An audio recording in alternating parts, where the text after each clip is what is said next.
Muito bem, meus irmãos, a paz do Senhor, seja muito bem-vindo a mais uma edição do nosso EBD em Síntese Podcast. Dizer que é uma alegria poder estar mais uma vez com vocês aqui. Você, professor da escola dominical, você, aluno, você, amante do ensino da palavra de Deus. Dizer que é uma alegria poder estar aqui mais uma vez. E como sempre, nunca estou só, ladeado aqui dos queridos professores Jussier e professor Jansen. Paz do Senhor, professor Jussier.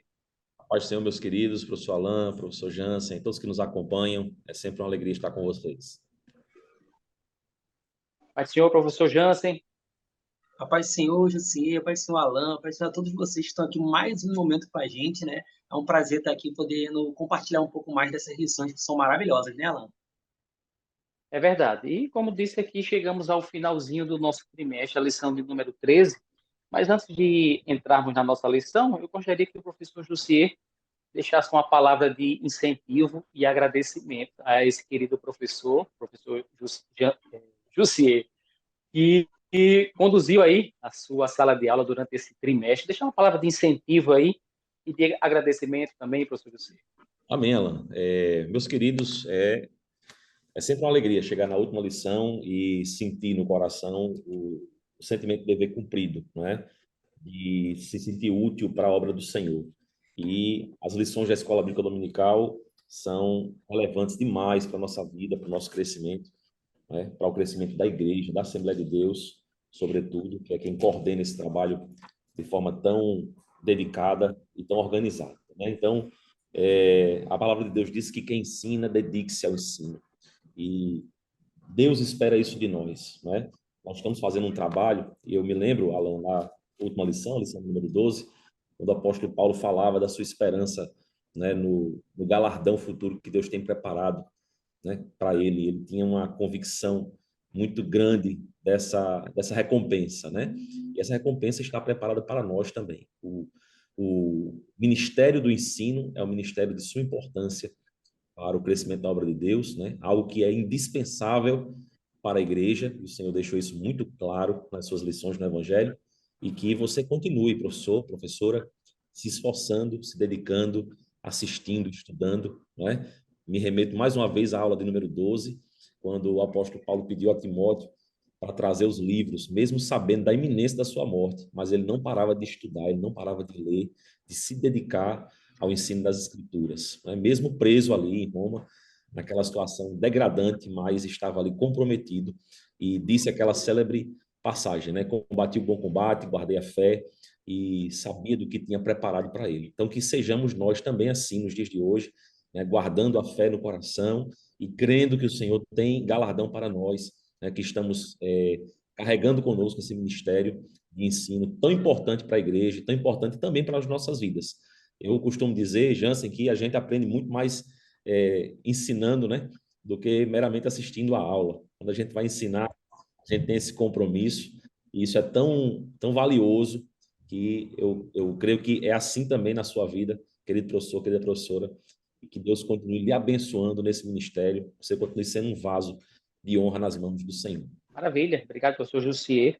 Aí eu quero trazer aqui, professor Jussier, professor Jans, aos nossos queridos irmãos que nos acompanham, pedir que eles façam, a título de sugestão, né, que nessa lição de número 13, aí, encerramento do nosso trimestre, trazer aí os alunos, quem sabe um resumo de, sei lá, você dá aí 2, 3 minutos a cada aluno, né, dependendo da quantidade de alunos que tem aí na sua sala, claro, para não tomar todo o tempo aí da lição de número 13, mas trazendo aí o que ele achou de interessante na lição, algo, quem sabe, que ficou em dúvida, não é, professor Jansen? Algo que ficou em dúvida aí na cabeça, no coração desse aluno, não ficou muito claro na lição, trazer nesse resumo aí, nesse fechamento da lição, trazer essas questões aí, né, professor Jansen?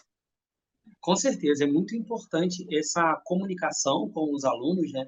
Porque às vezes, como professores, a gente se dedica no conhecimento, no entendimento do que a gente vai falar, e às vezes a gente fala, dá aula, mas não consegue, talvez assim, perceber qual o nível de entendimento que os alunos estão tendo, ou alguma dúvida que pode ter ficado numa aula até anterior e o aluno, por algum tipo de dificuldade, não conseguiu falar. Então, é bom que a gente abra essa oportunidade para que o aluno tire suas dúvidas, fale, dê a sua visão, e com isso, com certeza, a dúvida de um pode ser a dúvida de outros, ou então um ponto que o aluno falar pode mostrar uma oportunidade de melhoria para você, professor, falar um assunto, detalhar um tempinho da aula, um pouquinho mais um assunto, para fazer com que a turma, como um todo, cresça, né? Porque esse crescimento é a nossa missão, né, José? Você falou ainda há pouco, que a gente aprende quando está estudando.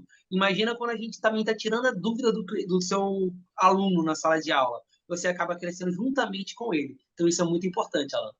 Maravilha. Olha, você que chegou até aqui, nesse ponto do nosso comentário, da nossa lição, eu quero convidar você para deixar aí o seu like, o seu curtir, para que o YouTube, a plataforma entenda que é algo bacana, algo relevante. Deixar também o seu comentário, porque quando você comenta, a plataforma, o YouTube, vai entender que é algo realmente importante, relevante, algo que você está gostando. Nós mesmo podemos responder, ou a equipe mesmo de edição do nosso EBD em Síntese Podcast está respondendo a sua dúvida. Dizer, quem sabe, de onde você está nos acompanhando, de onde você está estudando, aprendendo conosco também esse fechamento do nosso trimestre. E encerrando hoje aqui essa terceira carta pastoral do Novo Testamento, né, que é Tito, uma pequena carta, mas com um teor teológico gigante, muito bom, que traz ensinos práticos para a nossa vida espiritual. E o bacana é isso, irmãos. Eu gosto muito do Novo Testamento, sabe? A gente poder aplicar, claro, no Antigo Testamento também. No Novo Testamento, a gente trazer essa relevância daquilo que nós estamos estudando, aquilo que nós estamos lendo, trazendo também para a nossa vida prática, para o nosso dia a dia. E o primeiro tópico aqui da nossa lição, o título, claro, Tito, organizar a igreja em Creta e reprimir os falsos doutores. E ponto 1 da nossa lição fala a respeito de algo bem interessante, falando sobre Tito, Creta e os cretenses. Vamos falar um pouquinho, professor Jussier, quem é esse personagem bíblico chamado Tito? E eu quero, antes que o nosso professor Jussier inicie aí, quero deixar aqui esse livro, aqui, essa sugestão que você, professor, você, aluno também, venha adquirir, de Gênesis e Apocalipse, os personagens da Bíblia aqui, editado pelo Paul Garden. É um livro muito importante. Você, professor, tem que ter aí na sua estante, falando sobre os personagens bíblicos. Vamos falar um pouquinho sobre essa figura, esse missionário, professor Jussier, chamado... Vamos sim, Alan. Eu quero só apenas pegar um gancho aí no que você estava falando, né?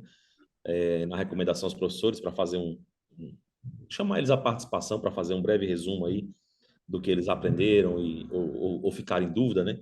E chamar a atenção ao professor que essa lição, a última, ela tem talvez o mesmo conteúdo de várias lições que foram dadas a Timóteo, tanto na primeira epístola como na segunda, né? E essa 13ª lição é meio que realmente um resumo do que a gente já aprendeu nas outras. Muito embora a epístola de Paulo a Tito tenha sido escrita antes de 2 Timóteo, mas didaticamente aqui foi colocada nessa ordem, e eu acho muito interessante porque é possível a gente entender e fazer a correlação com os ensinamentos de Paulo a Timóteo e a Tito, né, simultaneamente, tanto em relação à designação dos presbíteros, à organização da igreja, ao combate aos falsos mestres e falsos profetas, né? Então, é algo interessante porque vai aí reacender, inclusive, na mente do aluno, o que ele já aprendeu nas lições anteriores, quem sabe até nessa revisão, né, suprir ali alguém que faltou uma aula ou outra e não pegou isso lá atrás, vai estar revendo novamente esses pontos, né? Então fica a sugestão, mas falando aqui um pouquinho a respeito do nosso, né, Tito. Tito, ele era um cooperador de Paulo, né, assim como Timóteo e tantos outros. E na palavra, né, Paulo se refere a Tito como um filho na fé, nos dando a entender que Tito se converteu, né, por intermédio da pregação do apóstolo Paulo e tornou-se um cooperador dele ali. Tito era grego e, por ser grego, né, nós chamamos de gentio, foi alcançado nas viagens ali, na pregação de Paulo, provavelmente na dispersão de Atos dos Apóstolos, né, quando crentes estavam lá em Jerusalém, foram alcançados e foram até Creta, né, pessoas de outras nações, e ali provavelmente foi difundido o evangelho, e ele foi alcançado por essa mensagem, e ele agora torna-se um cooperador do evangelho, auxiliando Paulo, né? Sai em viagem com Paulo e Barnabé, há relatos, né, na Bíblia, Tito aparece aproximadamente umas 13 vezes a menção a ele, né? E algumas ocasiões específicas do ministério de Tito, a gente pode pontuar aqui, né, a sua participação lá no Concílio em Jerusalém, quando o apóstolo Paulo trouxe até a igreja a questão dos gentios, né, de não precisar seguir os ritos judaicos, fazer a circuncisão, e usa Tito como exemplo para que demonstrasse ali a salvação de alguém que não seguia, de um gentio que tinha aceitado o evangelho de Cristo, né, tinha sido ali alcançado pelo Espírito Santo e não seguia as práticas judaicas. E esse Tito, ele vem aí contribuir com o ministério de Paulo de uma forma muito significativa. É enviado posteriormente a Corinto para fazer um grande trabalho lá de arrecadação financeira para auxiliar os crentes de Jerusalém que estavam padecendo necessidade, né? E a palavra de Deus vai nos mostrar algumas características, Jansen, Alan, a respeito de Tito, que são muito interessantes, né? A gente viu na pessoa de Timóteo um jovem, né? E Tito também era jovem, mas Timóteo era um jovem e demonstrava no seu caráter um pouco de timidez, né? Ele se sentia ali um pouco inseguro e precisou que o apóstolo Paulo estimulasse a buscar a ousadia, inclusive, do Espírito para pastorear as igrejas, né, em Éfeso. Mas Tito era um pouco diferente, ele era mais intrépido, né? E a nossa lição traz como comentário esse perfil de Tito. Ele diz aqui no primeiro subtópico que ele era diligente, ele era proativo, né? Ele tinha posições firmes, ele era ético, respeitoso, era um líder nato, vamos dizer assim, né? E o apóstolo Paulo o utilizou muito bem, né? Tanto em Corinto, como depois em Creta, né? Que é o contexto aqui da nossa lição de hoje, como também na Dalmácia. No final ainda do ministério de Tito, ele vai até a Dalmácia, a pedido de Paulo, para fazer uma obra lá, e a tradição indica que ele tenha voltado depois disso para Creta e tenha permanecido lá até os seus aproximados 95 anos, quando veio a falecer, né? Mas foi um homem de Deus e que foi uma escolha muito acertada por parte de Paulo, do Espírito Santo, para ser enviado à ilha de Creta, né? Uma ilha onde as pessoas possuíam diversas religiões, culturas diferentes, era uma miscigenação muito grande, né? E isso trazia um desafio para a igreja, trazia um desafio para o crescimento da igreja, mas Tito conseguiu, de forma muito contundente e eficaz, né, pastorear aquela igreja, receber essas instruções de Paulo e tocar essa obra tão importante, né? Professor José, antes da gente entrar propriamente na ilha, aí, a gente lá no mar Mediterrâneo agora, na terceira, quarta maior ilha do Mediterrâneo, deixa eu trazer Jansen aqui para a nossa conversa, para o nosso bate-papo. Trazer um parênteses aqui, professor Jansen, em relação a essa questão de que Deus trabalha com várias características de pessoas, né? Timóteo, ele, falou bem aí, professor Jussier, ele era tímido, né? Tinha essa questão da timidez, já Tito mais ousado. Interessante que Deus trabalha com todas as pessoas. Quem sabe jovens que estão nos acompanhando agora e acham que isso seja um impedimento para eles trabalharem, se dedicarem também à obra do Senhor. Fala um pouquinho sobre isso aí, abrir esse parênteses aqui, professor, fazer a prática aqui da nossa lição. Com certeza. E a gente entende que dentro da igreja existem diversos perfis de irmãos, né?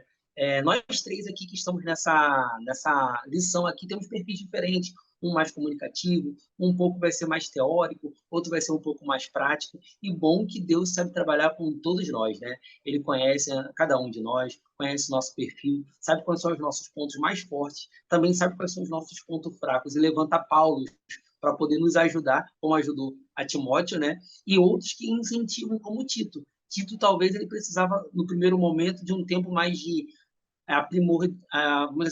aprimorar a sua teologia, mas chegou um certo tempo que Paulo falou assim, agora está pronto. E aqui a gente vê que o perfil de Tito, né, que até Jussier falou um pouquinho, tem alguns pontos que são legais, que aqui na lição fala, né, que ele era pronto, entusiasmado, diligente, proativo, de posições firmes, ético, respeitoso, amoroso, amigo.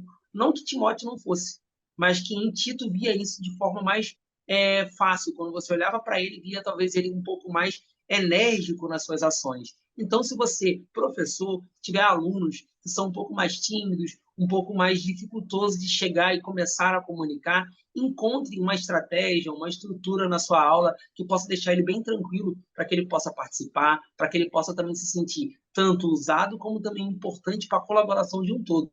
Porque assim como Paulo fez com Timóteo, muitas vezes nós, como professores, somos esses que Deus vai usar para a gente incentivar outros irmãos, outros alunos, outras pessoas do nosso âmbito familiar ou na nossa igreja a serem disponíveis para poder fazer a obra.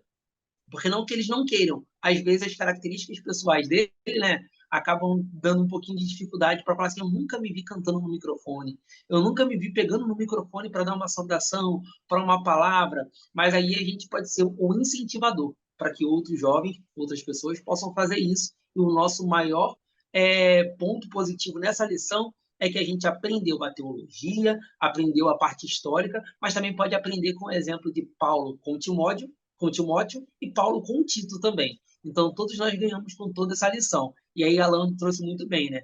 Deus, ele trabalha na sua multiforme graça e conhece cada um e sabe fazer através de cada um de nós. É só a gente estar disponível para que Deus possa fazer, né?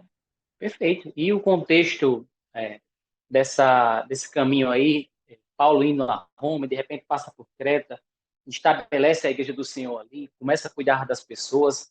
É necessário continuar a sua viagem, depois envia Tito lá para Creta, para essa ilha aqui, para cuidar das pessoas, e tudo isso para um propósito maior, que é anunciar o reino de Deus, anunciar o evangelho, para que as pessoas cheguem ao pleno conhecimento da verdade e que essas pessoas elas sejam salvas. E a nossa motivação ela não mudou e ela não deve mudar, é de fazer pessoas chegarem a esse conhecimento dessa graça, como disse Jansen em suas palavras, trazer o conhecimento das pessoas, a salvação na pessoa bendita de Jesus Cristo. E é muito bom nós estarmos com o nosso coração aberto para isso, né? Então, você, querido aluno da Escola Bíblica Dominical, você jovem, abra o seu coração para a questão da chamada missionária, para que Deus possa te usar também na sua obra. Paulo, a gente percebe aqui, professor Jansen e professor Jussier, que nós podemos até pensar que ele só fazia isso, né? Só a questão de falar do evangelho, mas não, ele trabalhava, era um fazedor de tendas, né? Não queria ser pesado a ninguém, mas o seu ponto principal não era os seus bens, não era aquilo, os seus sonhos, os seus objetivos, mas acima de tudo era pregar o evangelho e principalmente o Jesus Cristo vivo, poderoso, maravilhoso. Isso nos fortalece e nos incentiva também a fazermos do mesmo jeito, né? Apesar de nosso trabalho, nossas atividades, nossa família, mas não perdendo o foco, que é anunciar a Jesus como único e suficiente Salvador. E que desafio, né, professor Jussier, a estabelecer aqui, professor, o comentarista da nossa lição, o pastor Silas Queiroz, ele traz algumas informações a respeito dessa ilha, é uma ilha bem comprida, vamos dizer aqui, quase a distância Natal, Mossoró, quem nos acompanha aí não conhece essas cidades aqui do nosso estado, mas algo em torno de 260, 280 quilômetros, uma missão muito gigante, né, professor Jussier? E também, vamos dizer assim, que é uma ilha como se fosse um estado, com 100 cidades. Olha, nosso estado aqui do RN, existem 167 cidades. Lá naquela ilha tinham 100 comunidades, vamos dizer assim, né? 100 cidades ali. E que desafio, né, professor Jussier, professor Jansen, para esse jovem pastor, né, professor Jussier?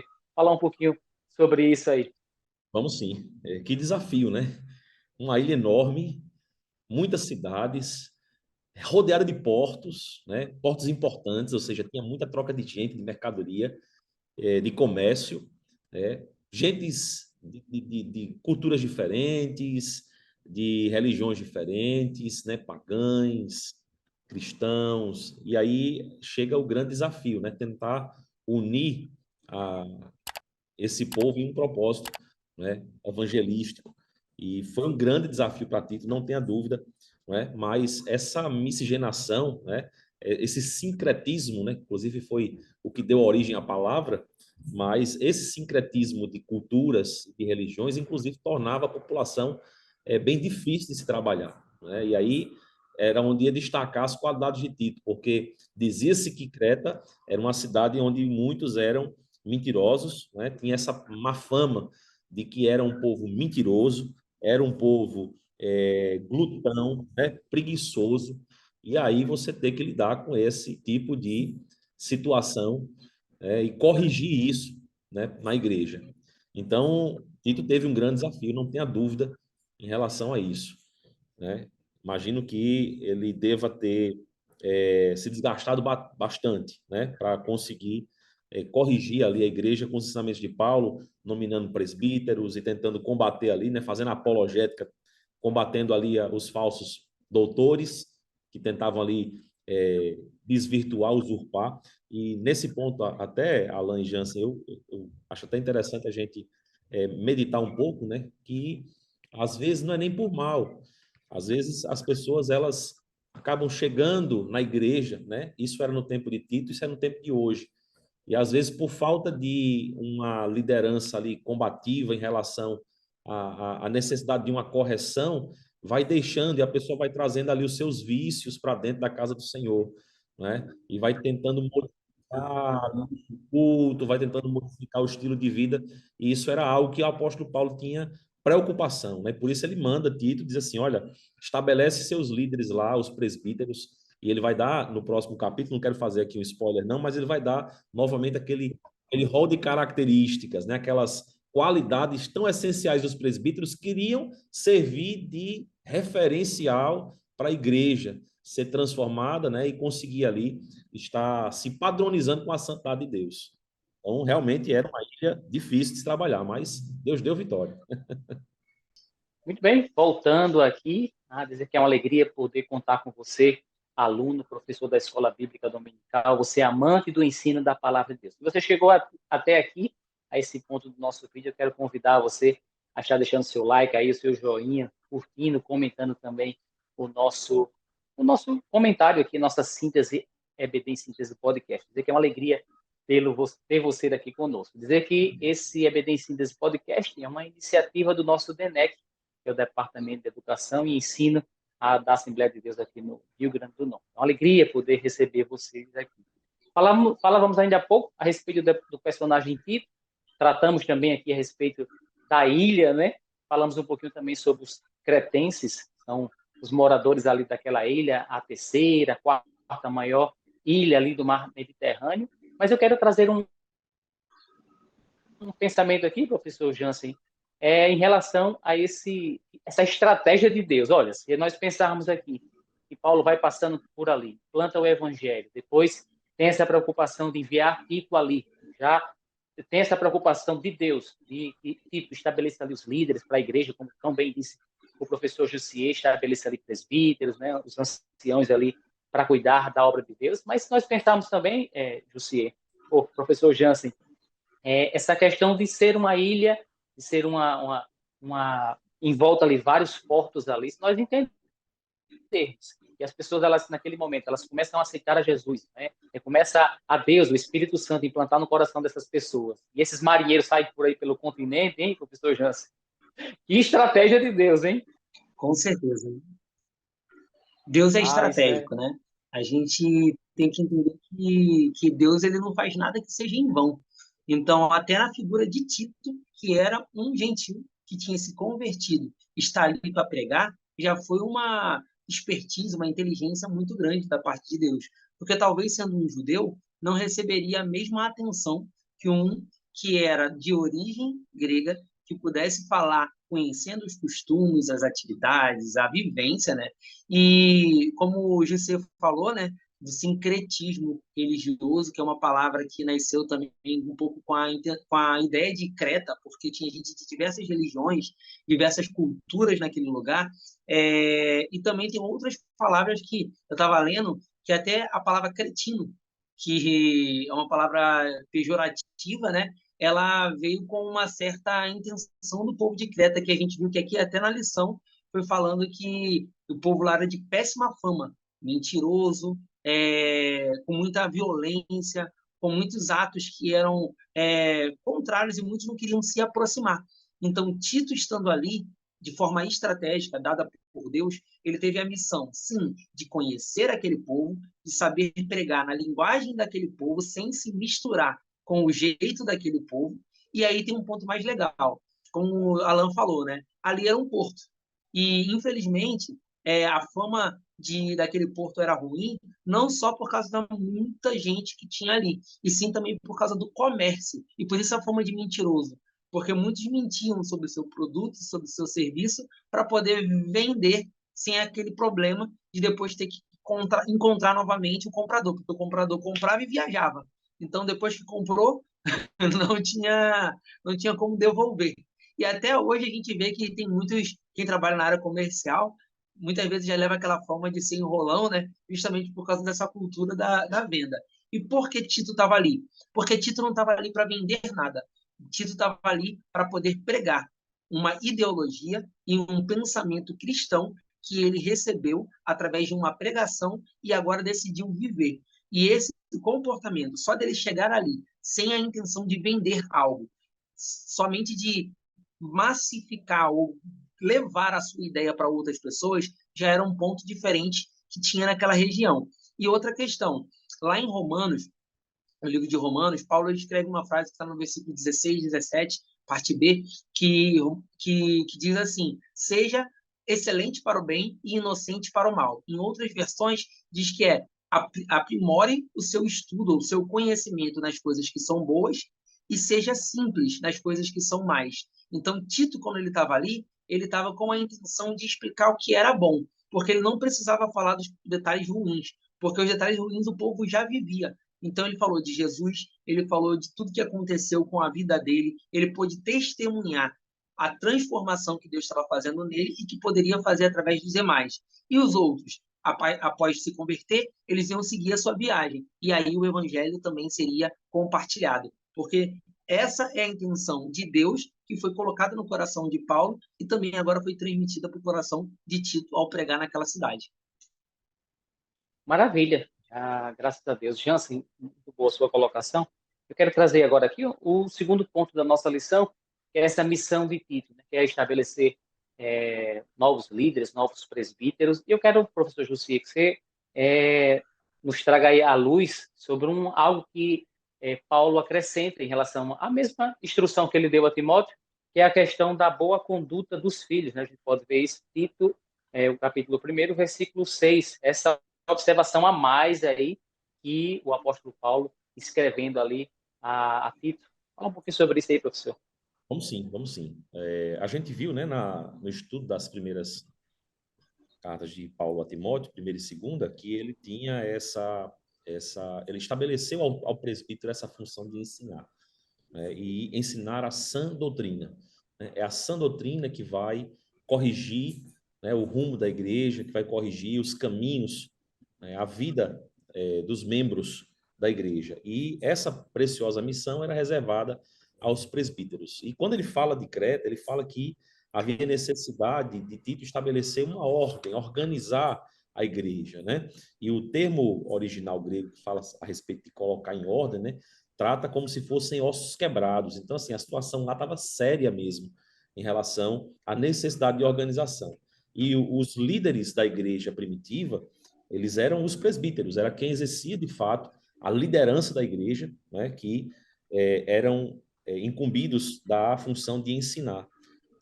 E quando ele passa essas características, né, essas qualidades daqueles que poderiam ser observados para ser designados para esse ministério, para essa função, ele fala ali a Timóteo diversas características, né? Esposo de uma só mulher, né? Tem que ser honesto, etc. E agora ele vai trazer uma nova qualidade, né? Que é a boa governança sobre os filhos. Nos fazendo, inclusive, entender, Alan Jansen, que os filhos fazem parte da vida do ministério do presbítero, do pastor, do líder da igreja, porque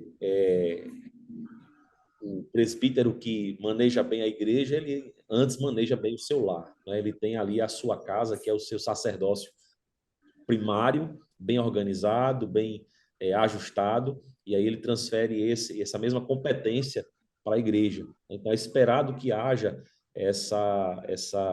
esse testemunho de vida por parte do presbítero, né? E lá em Timóteo não havia essa situação dos filhos, mas aqui é colocada e a gente tem que trazer isso como algo importante a ser observado, né? Como é bom quando você tem ali um pastor na igreja que tem toda a sua família bem ajustada, seus filhos na casa do Senhor, demonstrando que o caminho que ele ensinou lá no princípio, na infância, né, os conduziu a Cristo, e isso dá bom testemunho, inclusive, do pastor. Eu vivo isso pessoalmente, né, no meu dia a dia, porque meu pai é pastor da congregação que eu congrego, né, então eu e minha irmã estamos lá com ele, e toda igreja que a gente passa é uma voz só, né, as pessoas encantadas e emocionadas com a visão da família inteira ali reunida, né, o pastor, a esposa, os filhos, genro, nora, netos, todos congregando juntos, numa mesma missão, no mesmo empenho, no mesmo propósito, e isso reflete a glória de Deus. Então, eu acho que a recomendação de Paulo, ela vem bem a calhar e ela é muito relevante para a vida do presbítero. Se ele consegue, é evidente que quando os filhos crescem, se casam, né, formam as suas próprias famílias, o controle já deixa ali, já escapa das mãos do patriarca, né? Já deixa de ser ali Uhum. uma responsabilidade. Por mais que o cuidado e o amor permaneça pelo resto da vida, mas os filhos, depois que construem suas próprias famílias, já têm mais governo próprio sobre seus lares. Ali você não tem como controlar. Mas enquanto você pode, enquanto está sob sua responsabilidade, caro presbítero, é sua responsabilidade, é seu dever manter os seus filhos bem ordenados, segundo a lei do Senhor, na casa do Senhor, e isso é testemunho de bênção para a igreja, né? Meus irmãos, quando eu estava estudando essa lição, para gravar aqui nosso EBD em Síntese Podcast, eu lembrei de um livro muito bacana, interessante, abençoado, da nossa irmã Samira Santos, Maternidade com Louvor, Criando Filhos para Deus. E eu quero deixar aqui essa sugestão de leitura para vocês, da nossa irmã Samira Santos. Ela é missionária, esposa do pastor Abdênigo ali, eles estão na cidade ali de Mirim. E esse livro, muito interessante, já que a gente está falando aqui de criação de filhos, né, esse cuidado que o presbítero deve ter, não somente o presbítero, mas você, meu irmão, que é pai, que tem a sua família, para que você tenha esse cuidado e atenção com os seus filhos. A gente vai falar um pouquinho também sobre a correção aos falsos doutores, a gente já falou um pouquinho sobre isso, a má influência na igreja, a gente falou também um pouquinho sobre isso em relação àquilo que a gente culturalmente, né, quem sabe pessoas que aceitam a Jesus, vêm para o Evangelho, mas vêm de culturas diferentes, já foram de outras religiões, trazem consigo outros costumes, né? Até dizem assim, não, mas isso aqui é um costume da minha família, né? Da lei, né? Dos meus pais, vamos dizer assim, e acaba que isso vem influenciar dentro da igreja. E Paulo, ele traz esse alerta aqui ao jovem pastor Timóteo. Fala um pouquinho sobre isso aí, Jansen, essa questão de combate aos doutores, mas também sobre essa má influência na igreja que deve ser corrigida para a gente, nosso terceiro ponto da nossa lição aí. Perfeito. A gente pode fazer uma comparação com os dias de hoje, Alan.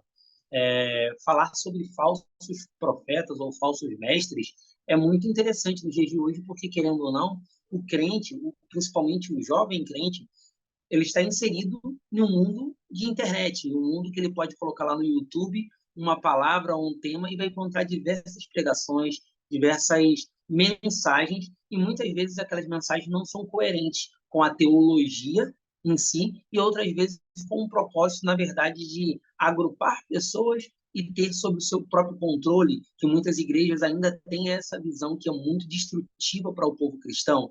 Então, é bom que a gente tenha, sim, conhecimento da verdade, e esse conhecimento da verdade, ele geralmente deve ser passado para aquele neófito, para aquele que entrou na igreja, acabei de chegar, acabei de me converter de uma outra religião, e muitas vezes a gente falha, vou dizer com essa palavra, quando a gente quer, já que a pessoa acaba de se converter, ela entenda talvez o nosso linguajar, as nossas culturas. Então, é bom que a gente invista um pouco do nosso tempo para poder entender o que aquela pessoa, quando ela acabou de se converter, ela pensa, o que ela entende, e se ela entende quem é o Espírito Santo, quem é Jesus, o que é a comunhão na igreja, porque às vezes ele viveu de uma cultura, como os cretenses aí, né, que era uma cultura que era tudo misturado. Então, para eles, talvez, cultuar é totalmente diferente do que hoje a gente entende como cultuar.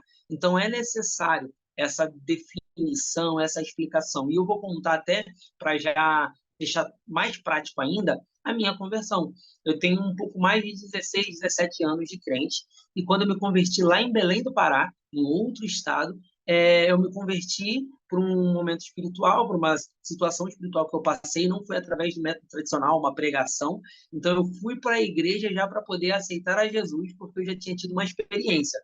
E mais forte para mim foi quando eu aceitei a Jesus na igreja, que no dia seguinte já ia ter um evento na igreja e o pastor me apresentou a um jovem, que o nome dele era Tiago, e Tiago ficou como isso na Assembleia de Deus. Ele era um professor dos novos convertidos, e antes de me colocar na classe dos novos convertidos em si, ele teve uma conversa comigo, perguntando qual era a minha religião, o que eu acreditava, me explicou quem era o Espírito Santo, me explicou como funcionava a igreja, a Assembleia de Deus em Belém do Pará, me explicou tudo que eu precisava para dar os meus primeiros passos. E não só me explicou, mas também me acompanhou um bom tempo. Então, quando Paulo falava para Timóteo, falava para Tito, ele não falava só para ele ser um replicador de mensagem, mas para ele incorporar a postura de um líder e acompanhar, ensinar, educar, gerir e corrigir. A exortação também é importante, porque muitos deles, quando chegam com comportamentos que não são tão próprios. Então, é necessário que tenha a correção, não só dos novos, mas também daqueles que estavam lá dentro. Por isso que tem a correção aos falsos mestres, que muitas vezes pregavam informações que não eram mais totalmente verídicas, porque eles já deixaram engodar os seus pensamentos, o seu coração com outras doutrinas. Então, é necessário que a gente veja isso, tanto para aquele que se converte agora, precisa ter um cuidado um pouco especial para que consiga tirar os carrapichos que vieram de uma outra fase e ela esteja assim pronta para poder viver a vida. Não vai ser fácil, mas é uma vida de santidade e santificação, e também corrigir aquelas doutrinas que são, infelizmente, vêm se agregando à cultura da igreja moderna e que a gente precisa também combater. E para isso a gente tem que conhecer a palavra, conhecendo a vontade de Deus, para que assim a gente possa fazer a vontade dele da forma correta. Bem, queridos, vamos para o nosso terceiro ponto agora, exortações gerais. Eu quero chamar o nosso professor Jussier aqui para esse momento. Dizem por aí, professor Jussier, que o cristianismo, né, a igreja evangélica, ela não tem lugar para a mulher, vamos dizer assim, né? É só o homem. Enfim, eu quero falar um pouquinho sobre isso, essa questão que Paulo ensina a Timóteo, essa responsabilidade das mulheres também como ensinadoras, mulheres como boas, para que elas fossem boas gerentes das suas casas, da sua família, para que não venha a escandalizar o evangelho. Fala um pouquinho sobre isso aí, esse convívio aí das mulheres mais velhas com as mulheres mais novas, professor. Sim, eu gosto muito dos ensinos de Paulo porque ele é muito prático, né?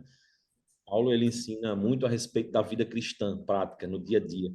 E ele deu esses ensinamentos aos Coríntios, aos Efésios, né? E a Timóteo, a Tito. E aqui não é diferente. O livro de Tito é pequenininho, né? Você consegue ler rápido ali, são poucos capítulos. E no capítulo 2, ele tem esse destaque na instrução de convivência, né? Então, ele vai ali trazer diversos ensinamentos aos idosos que sejam respeitosos, às idosas que sejam dignas, né? Aos jovens que sejam prudentes, aos servos que sejam submissos, aos cristãos que sejam exemplares. E da mesma forma como ele coloca lá Timóteo, né? Inclusive nas esposas dos presbíteros, dos diáconos, na forma da mulher se portar no ministério, né? Tantos ensinamentos práticos a respeito disso, aqui também fala da mesma forma, da mesma maneira, né? Estendendo essa lição não apenas a Tito individualmente, mas à igreja, né? Queria ter acesso a esses ensinamentos e que precisava, não era simplesmente formar líderes e colocar os líderes, era precisar também ensinar a igreja, né? Porque é mais fácil, né? Já dizia o sábio, é mais fácil você conhecer a verdade para ensinar o que é mentira, né? Assim, para que a verdade combata a mentira, do que você ensinar tudo que é mentira para que a pessoa saiba distinguir a mentira da verdade, né? Então, havia necessidade de se ensinar a verdade, porque era o meio mais eficaz de se estabelecer a sã doutrina e de proteger a consciência cristã daquela igreja, né? Então, ele traz esse ensinamento e no capítulo 3 ele já vai dar um outro destaque a esse ensinamento prático, que é em relação às boas obras. Aí já entra no aspecto da graça, né, e das obras como resultado, né, dessa transformação de fé. Então, é um livro pequeno, mas é um livro muito importante, e a nossa lição, inclusive, coloca aqui no terceiro tópico da nossa lição, né? Que esse ensino ele abrange toda a família. O apóstolo Paulo não deixou ninguém de fora, né? Ele vai da criança ao ancião, do homem à mulher, né? Inclusive na esfera do trabalho, até para os servos, né? E para os senhores, ele dá instruções muito práticas a respeito daquilo que Deus espera de nós como crentes. Eu acho que é isso que a gente busca muito intensamente, né? No nosso viver cristão, é descobrir como a gente estabelecer um estilo de vida que agrada a Deus. E o apóstolo Paulo sabia fazer isso muito bem. Muito bem, e encerrando a nossa lição, nossa síntese aqui, professor Jussier e professor Jansen, falar um pouquinho a respeito da questão da salvação. Eu acho que a gente termina aqui no ponto principal. Tudo isso aqui para quê? Paulo passa em Creta, estabelece uma igreja ali, ama aquele povo, né, porque para você trabalhar no trabalho missionário é preciso amar, né? Se Com envolve certeza. com aquelas pessoas ali, ele ama as pessoas que estão em Creta, envia Tito ali para aquele lugar, para que ele estabeleça líderes ali, presbíteros, anciões, faz essa questão, como disse o professor Jussier aí, de como a gente deve viver, não é? A questão dos senhores, servos, os jovens, né? Traz a questão dos jovens aqui. Mas tudo isso para quê? Para que a gente tenha esperança numa vida vindoura, que é a questão da salvação. E é exatamente sobre isso que nós iremos fechar agora aqui, a questão da salvação, que é para todos, né? Ele tem essa preocupação aqui, é que essas pessoas que vêm de outras religiões, que entendem os aspectos da vida de uma outra maneira, sobre a vida após a morte, vamos dizer assim, que isso seja banido do nosso meio, mas ele traz essa questão consciente a respeito da salvação, que é a questão, como a gente estuda na teologia, a questão da soteriologia, a doutrina da salvação. E é sobre isso que eu queria encerrar aqui o nosso comentário, professor Jansen, com essa aplicação aí muito especial a respeito de que nós precisamos ser salvos, precisamos cuidar dessa salvação, né? Precisamos viver uma vida conforme isso que Deus tem nos dado, que é o direito à salvação na pessoa bendita de Jesus Cristo, né, professor? Importante demais esse tema, Alan, porque a gente está terminando falando com realmente o objetivo central dessa pregação, né? De fazer com que aquele povo possa conhecer a Jesus e receber a salvação. E aí a gente vê, é importante a gente falar sobre essa doutrina da salvação, dizendo que a salvação é para todos, porque assim como naquelas épocas, hoje também alguns acreditam que não, essa pessoa é má, essa pessoa ela fazia isso, faz aquilo outro, ela não merece a salvação. Quem somos nós para dizer que alguém não merece a salvação? A nossa missão é a gente falar daquele ato que, através dele, todos nós recebemos a oportunidade de ser salvos, que foi a morte de Cristo e ressurreição de Cristo. Então, quando Tito ele vai pregar a um povo que era mentiroso, que era violento, que era imoral, que era com todas aquelas qualidades negativas que já foi falado anteriormente, ele está trazendo uma lição também, que é, não importa quem você é ou como você está, você precisa ouvir a palavra do único que pode salvar e mudar a sua vida, que é Jesus. Então, ele pregando essa palavra, ele está dando a oportunidade de muitos daqueles que sim, tinham a origem ruim, uma característica bem negativa, ouvirem a palavra, darem lugar à palavra, receberem essa palavra e transformarem a sua vida através do conhecimento da palavra de Deus e de receber o Jesus como o único e suficiente Salvador. Então, essa missão não mudou. Eu, Jussier, Alan e todos nós que estamos ouvindo aqui temos essa missão. Então, a gente entende que essa doutrina que foi falada tem uma importância gigante naquela época, nos dias atuais, e sempre vai ter. Se a gente fazer até uma comparação com Tito, com Jonas, a gente vai ver qual foi o problema de Jonas. No capítulo 4 de Jonas, Jonas ele ficou indignado porque Deus perdoou os ninivitas e não trouxe a condenação sobre os ninivitas. E o povo lá era mau, era perverso, era agressivo, ele tinha uma péssima fama. Os cretenses também tinham essa mesma péssima fama. Mas a palavra, depois de ser pregada por Tito, e também mesmo sem a vontade de Jonas, pregou a palavra lá, Deus foi misericordioso e salvou as pessoas que deram ouvido. Então, Deus ele continua sendo bondoso, misericordioso e derrama a sua graça por todos aqueles que estão vivendo uma vida dissoluta, cheia de problemas, cheia de erros que vão levar para um caminho negativo, que é o inferno, mas ele, através dessa morte e ressurreição, deu a oportunidade da vida eterna. E essa é a mensagem que Tito pregou e que nós devemos pregar, que você, professor, deve reforçar com seu aluno na sala de aula.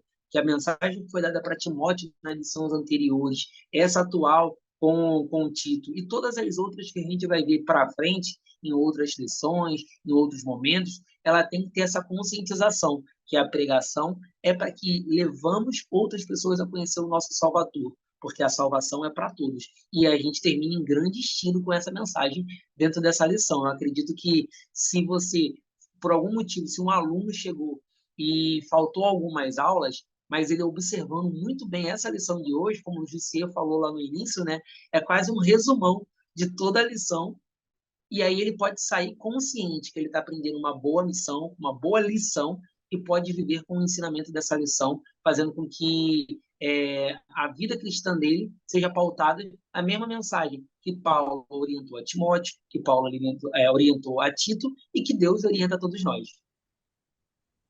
Maravilha, eu fico por aqui, quero agradecer a Deus por mais essa oportunidade, por mais esse trimestre, né, por essa oportunidade que o DENEC tem nos dado, mais microfones abertos para vocês aí, professor Jussier, algo que você querem acrescentar no fechamento dessa nossa lição e também a sua palavra final. Quero só desejar a todos os amados irmãos que nos acompanham que no próximo trimestre essa missão continue, né, nos seus corações e na prática, né, no seu ministério, possa continuar ali usando no ensino, né? Temos mais uma excelente lição agora a trabalhar e agradecer a sua presença aqui conosco. Amém. Amém. Deus abençoe vocês e dê um trimestre muito especial e louvamos a Deus pela sua vida, você, professor principalmente, mas você que tem muito aluno também nos acompanhando, irmãos e irmãs também. Deus abençoe vocês. A paz do Senhor, queridos. A paz A paz do Senhor a todos. Que Deus abençoe.